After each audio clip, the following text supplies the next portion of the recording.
Je vous remercie, Monsieur le ministre. Maintenant, nous poursuivons nos interventions avec l'intervention de Madame la députée de Notre-Dame-de-Grâce.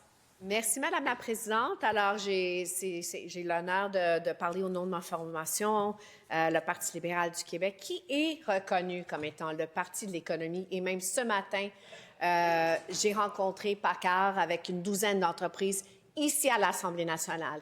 Vendredi passé, j'ai été sur le terrain en Estrie avec mon collègue, le député de Néligan en transport. On a rencontré une douzaine d'organismes sur le terrain. Et mes collègues sont en tournée à travers le Québec et on priorise les PME avec notre escouade PME.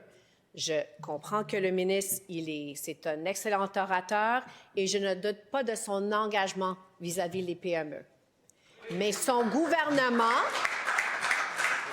et ça c'est personnel pour le ministre, mais le gouvernement de la CAQ, on les dénonce en région d'avoir abandonné les PME. Ce n'est pas le Parti de l'économie. C'est le Parti libéral qui est le Parti de l'économie. Et les PME et les entreprises sur le terrain, ils nous parlent, ils viennent nous voir parce qu'ils sont très, très déçus de la CAQ au niveau de l'économie. Alors, je ne sais pas si le ministre, lui seul, avec son engagement, il y a beaucoup de rattrapage à faire. Et je pense que ça va être impossible d'ici les élections de le faire. Nous, on est sur le terrain et nous, on est à l'écoute des PME. Et ce n'est pas le Parti de l'économie. D'ailleurs, le gouvernement fait abstraction et diversion. Il parle de questions identitaires, entre autres, pour faire abstraction de son record vraiment très négatif en matière d'économie et de finances publiques. Donc ça, je le dis. Je me le permets parce que le ministre est allé sur ce terrain-là. Je n'avais pas l'intention, mais là, on va défendre notre formation, qui est le Parti de l'économie, qui a toujours porté des gestes structurants vis-à-vis de l'économie. Et, entre autres, puisque le milieu économique appuie ce projet de loi en commerce interprovincial, on appuie ce projet de loi. Mais on a quand même des préoccupations assez sérieuses dans la façon de faire et l'approche de la CAQ de toujours faire par règlement, par règlement. Donc, c'est pas dans la loi, on va le faire par règlement et il y a quand même des risques à cette approche-là. Premièrement, on ne peut pas faire notre travail de législateur au maximum, de façon, on va dire, de façon exemplaire. On ne peut pas le faire parce que les règlements relèvent du gouvernement. Donc, nous, on n'a aucun contrôle là-dessus. Fait que c'est dans la loi le travail des législateurs, des représentants, des élus des Québécois. Et on ne peut pas le faire parce que le gouvernement fait tout par règlement. Donc, dans cette loi-là, je devrais dire, et même une grosse préoccupation qu'on a, c'est le fait qu'on ouvre le Québec vis-à-vis des marchés ailleurs au Canada. C'est une bonne chose, mais il faut que ça soit réciproque. Sinon, on condamne nos entreprises, notre économie à faire concurrence sans avoir la réciprocité d'aller ailleurs. Donc, cet aspect-là, au lieu de le mettre dans la loi, au lieu de parler de la réciprocité dans la loi, ça va se faire par règlement. Justement, et le ministre nous a confirmé, le ministre délégué à l'économie aux petites entreprises, il a indiqué qu'il était ouvert à l'introduction d'une clause de réciprocité, mais par règlement. Si le projet de loi est adopté, et ça va l'être, on n'en doute pas. Donc, en vertu de cette clause, le principe de reconnaissance mutuelle s'appliquerait uniquement aux provinces ou aux territoires qui auraient aussi adopté ce principe. Nous, on aurait voulu voir ce principe important de réciprocité parce que c'est la base de libre-échange, du commerce, c'est la réciprocité. On aurait bien voulu le voir dans la loi, mais si on comprend bien, ça va se faire par règlement et on en comprend que l'approche de l'Ontario, ça a été des accords bilatéraux avec d'autres provinces. On a peut-être des leçons apprises, puisque le Québec, on se l'est dit, même le ministre l'avait dit, on est en retard, on a du rattrapage à faire. Il y a d'autres provinces qui ont réagi plus vite suite au Donald Trump 2.0. Et justement, le Québec, on peut en profiter des leçons apprises. Je sais que le gouvernement va miser beaucoup sur l'ALEX, c'est-à-dire l'accord de libre-échange Canada qui va se négocier, qui va être conclu d'ici les prochaines semaines, les prochains mois, on l'espère. Et cette loi va peut-être rentrer en vigueur après l'ALEC. En tout cas, si je comprends bien, le gouvernement, il entreprend une approche plutôt multilatérale. Et nous, évidemment, on est un parti fédéraliste, donc on n'a aucun enjeu là-dessus, mais la réciprocité, ça demeure une préoccupation. Et si je comprends bien, ça va se faire par règlement et non par accords bilatéraux avec les autres provinces. Mais je voulais commencer, je me suis emportée un peu sur la question économique, puisque le ministre l'a soulevé. Évidemment, saluer le ministre parce que c'est sa première loi en tant que ministre délégué à l'économie et PME. Et c'est sur un enjeu très important. Évidemment, on comprend le contexte tout à fait. On est en pleine guerre commerciale avec les États-Unis, pas avec le peuple américain, pas avec les États américains, mais le gouvernement fédéral qui impose des tarifs draconiens sur le Canada, sur le Québec. Et c'est vraiment du jamais vu, Madame la Présidente. Mais on ne peut pas contrôler, comme je l'ai dit hier, on ne peut pas contrôler les actions de Donald Trump. Personne ne peut contrôler les actions de Donald Trump, mais on peut contrôler comment nous on réagit et comment on agit.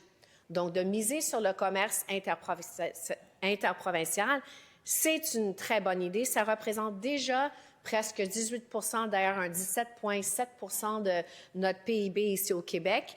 Et avec plus de libre-échange, ça risque d'augmenter comme pourcentage de notre PIB. Et de façon générale, on est dans une position ici au Québec, Madame la Présidente, positive. On a un bilan, un solde positif. On a plus d'exportations vers le reste du Canada qu'on importe du reste du Canada, donc c'est une bonne chose. Ce n'est pas le cas à l'international. Donc, il faut vraiment miser sur les marchés sécures où on a des valeurs communes. Et donc, il y a de très belles opportunités, surtout dans ce contexte de guerre tarifaire avec les États-Unis. Il y a des gains à aller chercher. On comprend aussi qu'avec le commerce, de façon générale, ça donne aux consommateurs québécois plus de choix. Plus de choix. Et avec plus de choix et plus de concurrence, normalement, les prix baissent. Alors ça, c'est un atout en une autre crise, la crise du coût de la vie. Donc ça, c'est une bonne chose avec le commerce. Et il faut s'assurer que nos entreprises puissent vraiment qu'on met en place des conditions gagnantes pour que nos entreprises puissent vraiment prendre avantage de ce libre-échange. Donc, évidemment, le Parti libéral du Québec, on est pour le libre-échange, on est pour le commerce interprovincial et, comme je l'ai déjà dit, du début, on appuie ce projet de loi. On est le parti de l'économie. C'est pas juste par nos mots qu'on dise. Vous avez juste à regarder, Madame la Présidente, notre bilan. On a posé des gestes structurants. On a mis en place des programmes. On a mis en place des décisions structurantes par le passé. Et nous mettons de l'avant une vision claire pour un Québec qui est confiant, qui est moderne, puis qui est ouvert sur le monde. C'est-à-dire que c'est soutenir nos PME, c'est diversifier nos marchés, renforcer nos liens commerciaux avec le reste du Canada et l'étranger. Et on croit beaucoup. On est un parti qui s'assume. On est un parti qui est fédéraliste. Et on croit beaucoup au potentiel de la Fédération canadienne et à l'importance d'améliorer le commerce interprovincial. Et c'est d'ailleurs un premier ministre libéral, Jean Charest, qui a mis en place la Fédération, Conseil de la Fédération et le Canada. Tout va mieux lorsque le Québec joue un rôle de leadership. C'est bon pour le Québec, c'est bon pour le Canada, donc c'est vraiment gagnant-gagnant. Et au fond, ouvrir des marchés, c'est vraiment ouvrir des possibilités pour nos entreprises, pardon, je vais juste prendre un peu d'eau, nos travailleurs et aussi, surtout nos communautés, Madame la Présidente. Alors, on a quand même souligné qu'on avait des préoccupations. Je pense que c'est important de revenir sur les préoccupations. On sait que le Québec a pris une approche différente. On sait qu'on avait du rattrapage à faire. Il y a d'autres provinces qui sont allées de l'avant avec leur propre législation, avec des accords bilatéraux. l'Ouest canadien, on sait qu'ils ont déjà mis en place, ça fait quand même un petit bout de temps, ils ont un marché commun via le New West Partnership. Ça intègre commerce, ça intègre avec investissement et mobilité de la main-d'œuvre. L'Ontario est allé chercher 10 protocoles bilatéraux qui ont été signés et une loi cadre pour la reconnaissance mutuelle. Les Maritimes avancent aussi avec des lois automatiques de reconnaissance des certifications. Évidemment, il y a un décalage avec le Québec, mais on est content de voir que finalement, on met en place notre propre loi cadre. On n'a pas de protocole à date, mais donc c'est cette approche-là plutôt multilatérale qui mise sur la LEC. Donc, en principe, on n'a pas de problème avec ça, pourvu qu'on s'assure que c'est vraiment réciproque et que nos entreprises, on met en place des conditions gagnantes. Donc, nous, avec ce projet de loi, on accorde la reconnaissance automatique pour les biens et les professions, alors que d'autres provinces ont pris l'approche de reconnaissance mutuelle, mais aussi ils ont signé des protocoles. Évidemment, le gouvernement, comme j'ai dit, il compte sur la LEC pour obtenir la réciprocité, et sinon, ça va être par règlement pour exclure les provinces qui n'acceptent pas d'être réciproques avec nous. Parce que sans cette garantie, nos entreprises vont subir de la concurrence déloyale. Et c'est ce que certains experts sont venus nous voir dire en consultation particulière, Madame la Présidente, dont les manufacturiers et les exportateurs du Québec, la professeure Geneviève Parent de l'Université Laval. Alors, on a déjà exprimé, et on le dit ici à l'adoption du projet de loi, on a une inquiétude face à ce risque. On l'a souligné, le gouvernement je pense qu'il prend ça en note. J'ai eu quand même de très bons échanges avec le ministre là-dessus, qui nous rassure, mais publiquement, on a le devoir même de souligner ces préoccupations, cette approche, cette façon de faire par règlement. Qui est loin d'être parfaite. Donc, on va suivre la situation de très près. On espère que le gouvernement sera conscient des risques et travaille à garantir une vraie réciprocité de la part des autres provinces. Donc, on avait aussi, on avait proposé, le gouvernement avait proposé, évidemment, ça a été accepté, 4 amendements.